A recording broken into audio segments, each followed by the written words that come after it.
Hi, I'm Cindy Hathaway with Fons and Porter, and we're going to do the unit method for applique as our So Easy lesson today. You'll see in front of me that I have one that an applique that's already been placed on the background, and I'm going to show you how to do this as a unit before placing it on your background. So let's slide this out of the way. And the first thing that you're going to need is you're going to need a fusible web, double-sided fusible web, and you will have in your pattern pieces, all of these will be separated for you, and you will be able to put your fusible web on and take a ceramic pencil so it doesn't smudge and trace each of your pattern pieces that you're going to need. I've done that ahead of time to save you having to watch me do all of those pieces. And as you can see, you can turn your fusible sheet around and place them fairly close. Then you're going to cut out each of these pieces. We call it a rough cut. You don't cut on the line. You leave yourself a little bit of room.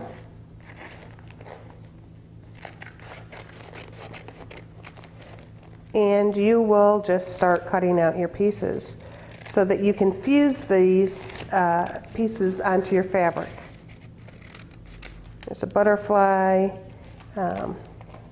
rooftop, and as you can see, you don't have to be real close to the line. You just don't want to cut into the other piece.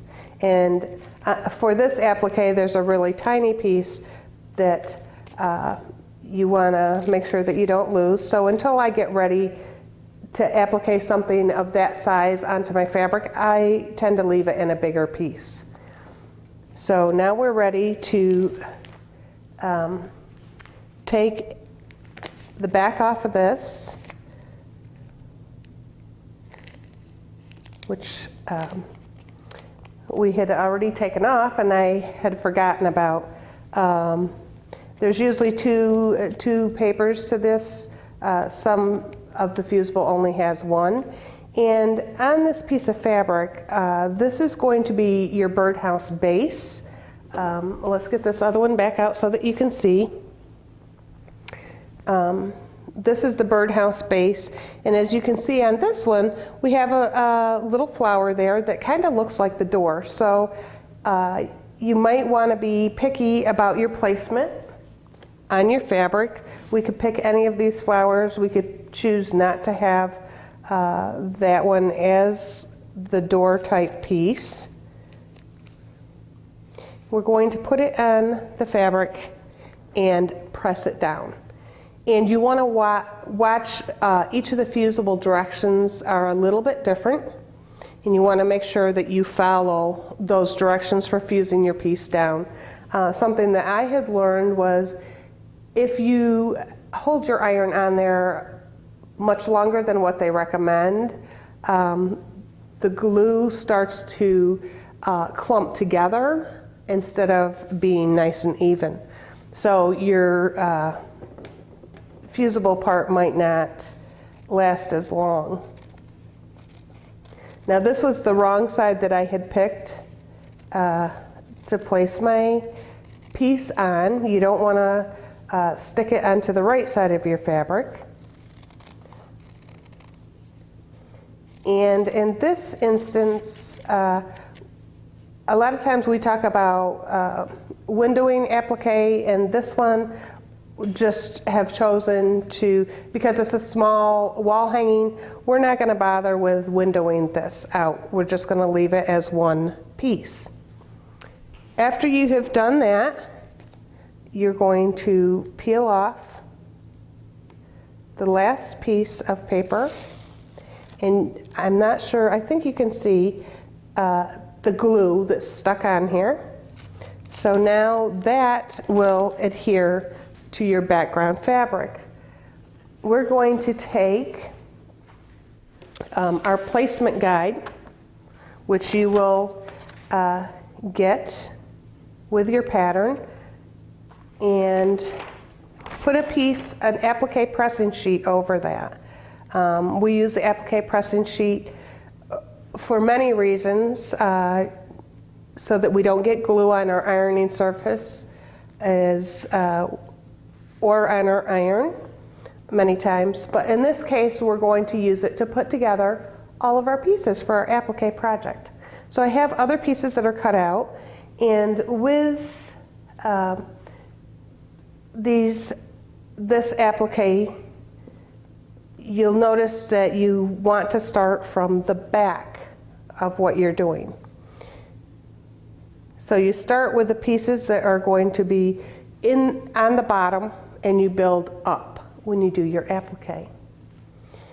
So we have a couple pieces here for our birdhouse, and you can see that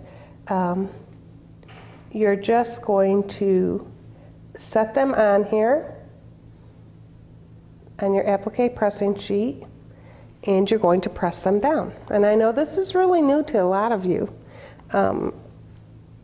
It's enjoyable to be able to build your pieces, and if you want or have the need and you've placed something in the wrong place, you can wait until it cools and then tear it up and replace it in the spot that it's supposed to be.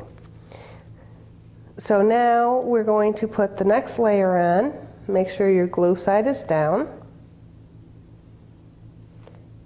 If your glue side's not down, your glue will be all over the bottom of your iron. That's something that we don't care to do. Then we're going to put the roof on. And with this roof, it's a little bit tricky. There we go. That's what's really nice about being able to build your applique like this, is being able to put your pieces down one at a time. And you have your guide underneath, your placement guide. So that works really nicely. We're just going to build the birdhouse for right now. And you could do that just as a unit itself. And probably would have helped if I had put, I'm going to tear off part of my birdhouse roof that I did, because I really would like that to come over. Let me get this heated again. I can press the bottom of the birdhouse down, but I would like the roof to peel off.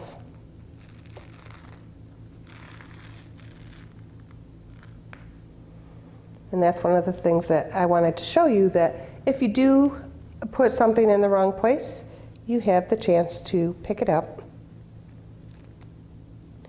and replace it in the position that you would like it to be. Let's just put this down just a hair bit more. And now you can repress and no harm is done. I use my tweezers here to pull this corner out a little. You'll find that a pair of tweezers, if you're doing any tiny applique, come in really handy, or if you have a corner that wants to give you fits, you have that. Put the little hole on for the birdhouse. And then I'm going to show you a unit that I already have somewhat put together, and that's the bird, the little chickadee. So you can do this in a unit. He doesn't go there, he goes on the birdhouse.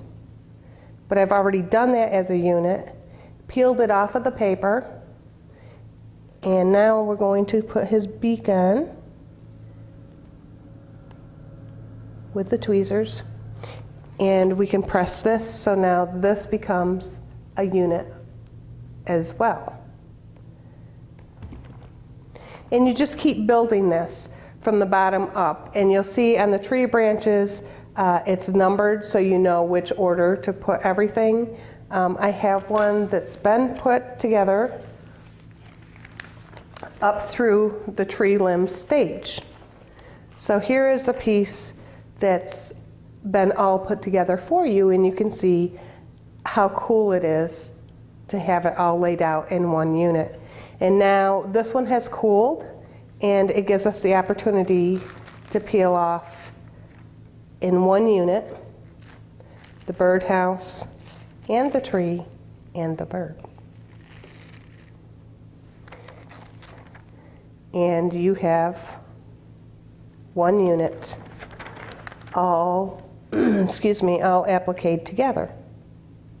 And we're ready for, and you can see it just kind of curls up there. And then you take your prepared background piece for your applique and position it on the background.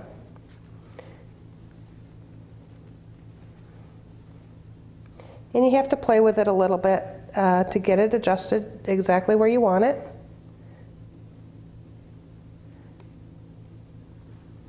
And you can have your tree limbs across your stitching, your block that you've already made. And yeah, this takes a little time. It's a little bit fussy, but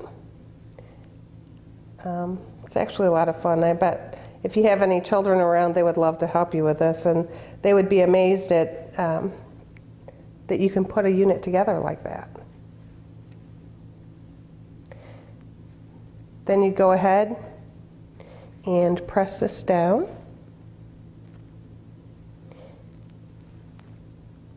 And a lot of times when I'm going to press a whole unit down like this, I again like to get out my pressing sheet, place it over it so that your iron's not catching on pieces and making it wrinkle.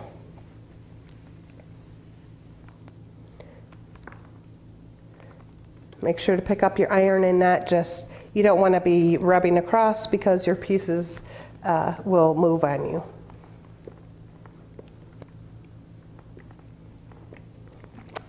And